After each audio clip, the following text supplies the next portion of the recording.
शूर्पणखा राक्षस कुल में जन्म लेने के बाद भी वाकई में बहुत ही खूबसूरत थी। शूर्पणखा का रूप नख से शिखा तक सुंदर था।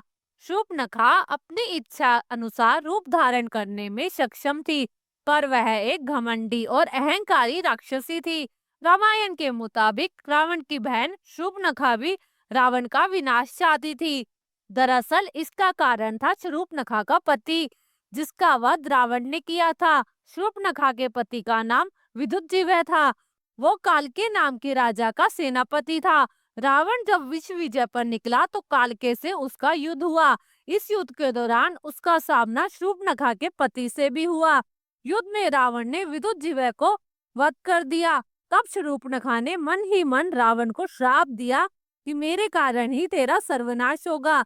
उसके बाद उसने दूसरी शादी नहीं की, बल्कि जो कोई पुरुष उसे अच्छा लगता उस पुरुष के साथ वो सत्संग करके रहती थी। वनवास के समय जब प्रभु श्री राम पंचवटी के आश्रम में माता सीता के साथ सुखपूर्वक रहने लगे, तब एक दिन राम और लक्ष्मण वार्तालाप कर रहे थे, तो वहां पर अकस्मात रावण की बहन शूर्पणखा नामक राक्षसी आ पहुंची। वह राम की तेजस्वी मुखमंडल, कमल नयन तथा नीलांबुज सदृश्य शरीर की कांति को देखकर चकित रह गई थी। राम का मुख सुंदर था, किंतु शूर्पणखा का मुख अत्यंत करूप था। राम का कटी प्रदेश उदर व क्षीण था, किंतु शूर्पणखा बेडौल व लंबे पेट वाली थी। राम के नेत्र विशाल व मनोहर थे, किंतु शूर्पणखा की आंखें करूप और डरावनी थी। राम की वाणी मधुर थी, किंतु शूर्पणखा भैरव नाद करने वाली थी। राम का रूप मनोहर था, किंतु शूर्पणखा का रूप विभत्स था एवं विकराल था। उन्हें देखकर उसके हृदय में वासना का भाव जागृत हो उठा। इच्छा अनुसार रूप धारण करने वाली वह राक्षसी मनोहर रूप बनाकर राम के पास पहुंची और बोली, तुम कौन हो? राक्षसों के इस देश में तुम कैसे आए? और तुम्हारा वेश तो तपस्वियों जैसा है, किंतु हाथों में धनुष बाण भी है, साथ में स्त्री भी है। ये बातें परस्पर विरोधी हैं। तुम मुझे अपना परिचय दो। राम ने सरल भाव से कहा, हे देवी, मैं अयोध्या के चक्रवर्ती नरेश महाराज दशरथ का ज्येष्ठ पुत्र राम हूँ। मेरे साथ मेरा छोटा भाई लक्ष्मण और जनकपुर के महाराज जनक की राजकुमारी मेरी पत्नी सीता है। पिता की आज्ञा से हम 14 वर्ष के लिए वनों में निवास करने आए हैं। यही हमारा परिचय है। अब तुम अपना परिचय देकर मेरी इस जिज्ञासा को शांत करो, क्योंकि मुझे प्रतीत होता है कि तुम कोई इच्छा अनुसार रूप धारण करने वाली कोई राक्षसी हो। राम के प्रश्न का उत्तर देते हुए वह राक्षसी बोली, मेरा नाम शूर्पणखा है। मैं लंका नरेश परम प्रतापी महाराज रावण की बहन हूँ। स्व संसार में विख्यात विशालकाय कुंभकर्ण और परम नीतिवान विभीषण मेरे भाई हैं। वे सब लंका में निवास करते हैं। पंचवटी के स्वामी अत्यंत पराक्रमी खर और दूषण मेरे भाई हैं। संसार में शायद ही ऐसा कोई वीर होगा जो इन दोनों भाइयों के साथ समर भूमि में युद्ध करके उन्हें पराजित कर सके। मैं स्वर्ग प्रकाश से संपन्न हूँ और अपनी इच्छा तथा शक्ति से समस्त लोकों में विचरण कर सकती हूँ। यह तुम्हारी पत्नी सीता मेरी दृष्टि में कुरूप और ओछी विकृत मानवी है और तुम्हारे योग्य नहीं है, अतः तुम मेरे पति बन जाओ। मैं तुम्हारे अनुरूप हूँ। इस अबला सीता को लेकर तुम क्या करोगे? तुम्हारी भार्या बनने के पश्चात मैं तुम्हारे भाई और सीता को खा जाऊंगी और तुम्हारे साथ विचरण करूंगी। उसके प्रस्ताव के उत्तर में राम मुस्कुराते हुए बोले, भद्रे, तुम देख रही हो कि मैं विवाहित हूँ और मेरी पत्नी मेरे साथ है। हाँ, मेरा भाई लक्ष्मण यहाँ अकेला है। वह सुंदर, शीलवान एवं बल पराक्रम से संपन्न है। यदि तुम चाहो तो उसे सहमत करके उससे विवाह कर सकती हो। राम का उत्तर सुन शूर्पणखा ने लक्ष्मण के पास जाकर कहा, हे राजकुमार, तुम सुंदर हो और मैं युवा हूँ। तुम्हारे इस सुंदर रूप के योग्य मैं ही हूँ, अतः मैं तुम्हारी परम सुंदरी भार्या हो सकती हूँ। मुझे अंगीकार कर लेने पर तुम मेरे साथ इस दंडकारण्य में सुख का विचरण कर सकोगे। शूर्पणखा के इस विवाह प्रस्ताव को सुनकर वाक्पटु लक्ष्मण ने कहा, सुंदरी, मैं राम का एक तुच्छ सा दास हूँ। मुझसे विवाह करके तुम केवल दासी कहलाओगी। अच्छा यही है कि तुम राम से ही विवाह करके उनकी छोटी भार्या बन जाओ। तुम्हारा रूप सौंदर्य उन्हीं के योग्य है। लक्ष्मण के परिहास को ना समझकर शूर्पणखा ने उसे अपनी प्रशंसा समझा। वह पुनः राम के पास जाकर क्रोध से बोली, हे राम, इस करूपा सीता के लिए तुम मेरा विवाह प्रस्ताव अस्वीकार करके मेरा अपमान कर रहे हो। इसलिए पहले मैं इसे मारकर समाप्त कर देती हूँ, फिर तुम्हारे साथ विवाह करके मैं अपना जीवन आनंद पूर्वक व्यतीत करूंगी। इतना कहकर प्रचंड क्रोध करती हुई शूर्पणखा विद्युत वेग से सीता पर झपटी। ने उसके इस आकस्मिक आक्रमण को तत्परता पूर्वक रोक दिया और लक्ष्मण से बोले, हे वीर, इस दुष्टा राक्षसी से अधिक वाद विवाद करना या इसके साथ हास्य विनोद करना उचित नहीं है। इसने तो जानकी की हत्या ही कर डाली होती। तुम्हें इस करूपा और उल्टा राक्षसी को उसके किसी अंग से विहीन कर देना चाहिए। राम की आज्ञा पाते ही लक्ष्मण ने तत्काल खड्ग निकाला और दुष्टा शूर्पणखा के नाक कान काट डाले। पीड़ा और घोर अपमान के कारण रोती हुई शूर्पणखा अपने भाइयों खरदूषण के पास पहुंची और घोर चित्कार करके उनके सामने गिर पड़ी। खर ने क्रोधित होकर अपने सेनापति भाई दूषण को 14,000 सैनिकों को तैयार करने का आदेश दिया। सेना तैयार होने पर खरदूषण ने युद्ध के लिए प्रस्थान किया।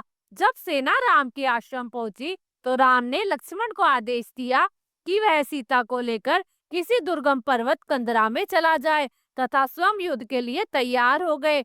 मुनि और गंधर्व भी यह युद्ध देखते गए। राम ने अकेले होने पर भी शत्रु दल के शस्त्रों को छिन्न भिन्न करना प्रारंभ कर दिया। अनेक राक्षस प्रभावशाली बाणों से मारे गए, शेष डर के मारे भाग गए। दूषण, त्रिशरा तथा अनेक राक्षसों के मर जाने पर खर स्वयं राम से युद्ध करने गया। युद्ध में राम का धनुष खंडित हो गया, कवच कटकर नीचे गिर गया। तदंतर राम ने महर्षि अगस्त्य का दिया हुआ शत्रुनाशक धनुष धारण किया। इंद्र के दिए हुए अमोघ बाण से राम ने खर को जलाकर नष्ट कर दिया। इस प्रकार केवल 3 मुहूर्त में राम ने खर, दूषण और त्रिशरा तथा 14,000 राक्षसों को मार डाला। वास्तव में दंडकारण्य की स्वामिनी शूर्पणखा ने भगवान श्री राम के महत्वपूर्ण कार्य में उनकी बहुत सहायता की। जनमानस में शूर्पणखा की छवि राक्षसी होने, कामी होने, निर्ममता से नरसंहार करने की होने से वह घृणा की दृष्टि से देखी जाती है। करोड़ों जन्मों तक तपस्या करने के बाद भी ऋषि मुनियों को भगवत दर्शन लाभ नहीं हो पाते, परंतु इसने उनके दर्शन के साथ साथ बातें भी की तथा श्री राम ने उसकी लक्ष्मण जी से भी बात करवाकर भक्ति स्वरूपा आदि शक्ति जगत जननी सीता माता के दर्शन भी करवा दिए। एक जिज्ञासा हमेशा बनी रहती है कि आखिर शूर्पणखा ने ऐसा कौन सा पुण्य किया होगा जिससे उसे ये सौभाग्य प्राप्त हुआ। ऋषि मुनि व ज्ञानी जन हमेशा इसका चिंतन किया करते हैं। पूर्व जन्म में शूर्पणखा इंद्रलोक की नयनतारा नामक अप्सरा थी। उर्वशी, रंभा, मेनका, पुंजिक स्थला आदि प्रमुख अप्सराओं में इसकी गिनती थी। एक बार इंद्र के दरबार में अप्सराओं का नृत्य चल रहा था। उस समय नयनतारा नृत्य करते समय भू संचालन अर्थात आंखों से इशारा भी कर रही थी। इसे देखकर इंद्र विचलित हो गए और उसके ऊपर प्रसन्न हो गए। तब से नयनतारा इंद्र की प्रेयसी बन गई। तत्कालीन समय में पृथ्वी पर एक वर्जा नामक एक ऋषि घोर तपस्या कर रहे थे। तब नयनतारा पर प्रसन्न होने के कारण ऋषि की तपस्या भंग करने हेतु इंद्र ने इसे पृथ्वी पर भेजा, परंतु वर्जा ऋषि की तपस्या भंग होने पर उन्होंने इसे राक्षसी होने का श्राप दे दिया। ऋषि से क्षमा याचना करने पर वर्जा ऋषि ने उसे कहा कि राक्षस जन्म में ही तुझे प्रभु के दर्शन होंगे। तब वह अप्सरा देह त्याग के बाद में शूर्पणखा राक्षसी बनी। उसने दृढ़ निश्चय कर लिया कि प्रभु के दर्शन होने पर वह उन्हें प्राप्त कर लेगी। वही नयनतारा वाला मोहक रूप बनाकर वो शूर्पणखा श्री राम प्रभु के पास गई, परंतु एक गलती कर बैठी। वह यह कि परम ब्रह्म प्रभु परमात्मा परात्पर परम ब्रह्म को पति के रूप में पाने की इच्छा प्रकट कर दी। परम ब्रह्म को प्राप्त करने की एक प्रक्रिया होती है। भक्ति या वैराग्य के सहारे ही परम ब्रह्म को प्राप्त किया जा सकता है। शूर्पणखा भक्ति रूपा सीता माता और वैरागी रूपी लक्ष्मण जी के पास न जाकर सीधे ब्रह्म के पास चली गई। यह उसकी सबसे बड़ी गलती थी।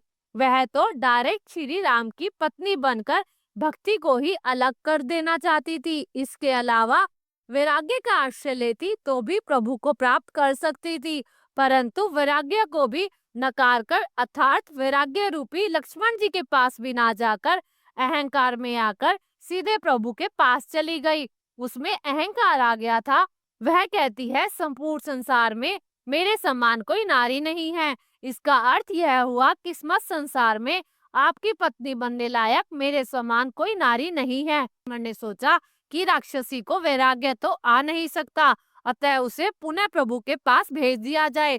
तब प्रभु ने कहा कि मैं तो भक्ति के वश में हूँ। तब शूर्पणखा भक्ति रूपा सीता माता के पास गई, परंतु वह भी भगवत अपराध कर बैठी। सोचा प्रभु इसे भक्ति के वश में है, अतः मैं इस भक्ति को ही खा जाऊं, भक्ति को ही नष्ट कर दूं। जबकि नियम यह है कि श्रद्धा भक्ति बढ़ाओ, संतन की सेवा। अतः लक्ष्मण जी ने क्रोध में आकर उसके नाक काटकर अंग भंग कर दिया। तब शूर्पणखा के ज्ञान चक्षु खुल गए और प्रभु के कार्य को पूरा कराने विनाशाय च दुष्कृतम के लिए उसकी सहायिका बनकर प्रभु के हाथ से खरदूषण, रावण, कुंभकर्ण, मेघनाथ आदि निशाचरों को मरवा दिया और प्रभु प्राप्ति की उचित प्रक्रिया अपनाने के लिए पुष्कर जी चली गई और जल में खड़ी होकर भगवान शिव का ध्यान करने लगी। 10,000 वर्ष बाद भगवान शिव ने शूर्पणखा को दर्शन दिए और वर प्रदान किया। 28वें द्वापर युग में जब श्री राम कृष्ण अवतार लेंगे, तब कुब्जा के रूप में तुम्हें कृष्ण से पति सुख की प्राप्ति होगी। तब श्री कृष्ण तुम्हारी कुबड़ा ठीक करके तुम्हें वही नयनतारा अप्सरा का मनमोहक रूप प्रदान करेंगे। अब प्रश्न यह है कि यदि कोई आपकी पत्नी पर हमला करे तो क्या आप चुपचाप खड़े रहेंगे? दूसरी बात, लक्ष्मण ने वह अंग काटा जिसका अतिरिक्त मांस कटने से शरीर को कोई अपंगता नहीं आती। यदि हाथ पैर काट दे या आंख फोड़ दे या फिर उंगली काट दे तो अपंगता आती है, पर नाक के ऊपर का मांस या कान की लो काटने से शरीर में कोई नुकसान नहीं आता। दूसरा कारण ये कि युद्ध के नियमों के अनुसार स्त्रियों का वध नहीं किया जा सकता था, अतः शूर्पणखा का नाक काटकर अंग भंग कर दिया गया, जो वध के समान ही माना जाता है। तीसरा कारण यह था कि वध के पश्चात निशाचर सेना और रावण तक संदेश कैसे पहुंचता। राम और लक्ष्मण का मुख्य उद्देश्य तो राक्षसों का विनाश करना था, इसलिए शूर्पणखा की नाक और कान को काटा गया ताकि वो जीवित रहकर रावण तक संदेश को पहुंचा सके। शूर्पणखा की जीवन की यह कथा आपको कैसी लगी कमेंट करके जरूर बताएं और वीडियो को लाइक अवश्य करें। साथ ही हमारे चैनल मेरे कान्हाजू को सब्सक्राइब करना ना भूलें। धन्यवाद। जय श्री राम।